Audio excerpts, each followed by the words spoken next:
When my son was diagnosed with type 1 diabetes, my world changed forever.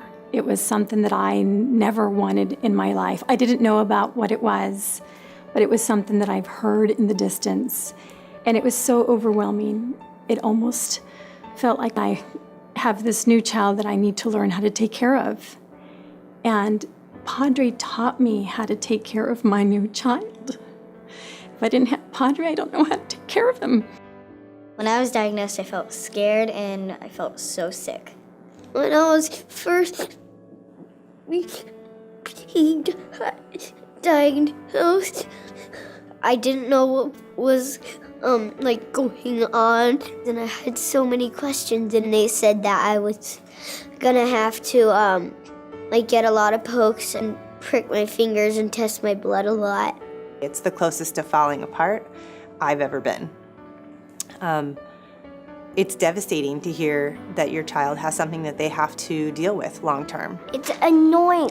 Every night I fight my mom getting my sugar checked, doing my insulin. I want it to leave me right now because I don't want to deal with poking my finger. There's fear all the time. All the time. There's not a moment that doesn't go by that I'm not wondering what her blood sugar is, and I hope she doesn't worry like I do. If her blood sugar were to drop too low, she could have a seizure, she could pass out, she could die. If she goes too high, she could go into diabetic ketoacidosis, she could go into a coma, she could have brain damage, she could have her organs shut down.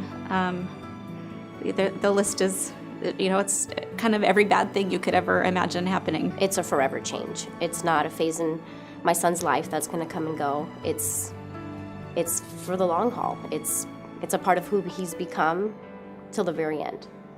Sometimes in the morning I'll be like, wait, I still have diabetes?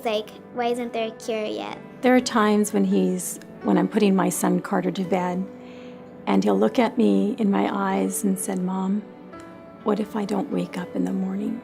I'm afraid to fall asleep. And I look at him and I said, Carter, I'm watching you. And he says, please listen to those alarms. His fear of not being able to wake up is real. What the constant is to me is that no matter how much you try and say that they're a normal kid, they're not a normal kid. They're not.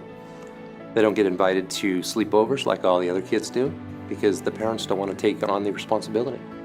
I don't blame them.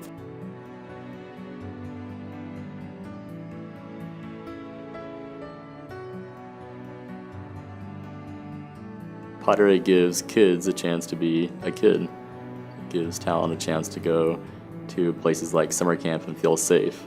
And ultimately, it's that feeling of safety that I think makes them feel comfortable. You just laugh. It's like your laugh comes back. PADRE brings back the smile in our life and our laughter, and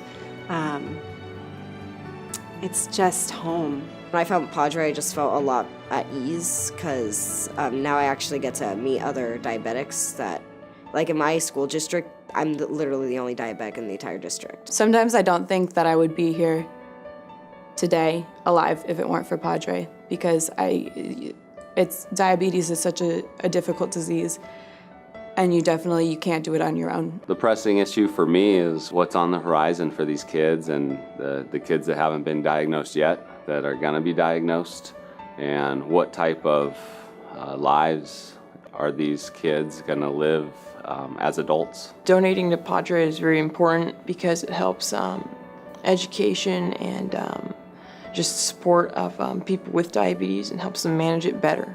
I would say thank you from the bottom of my heart for every single child that has type 1 and for every parent and family member of a child with type 1. Thank you. I hope you would donate to PADRE because it's made my life a lot easier and happier.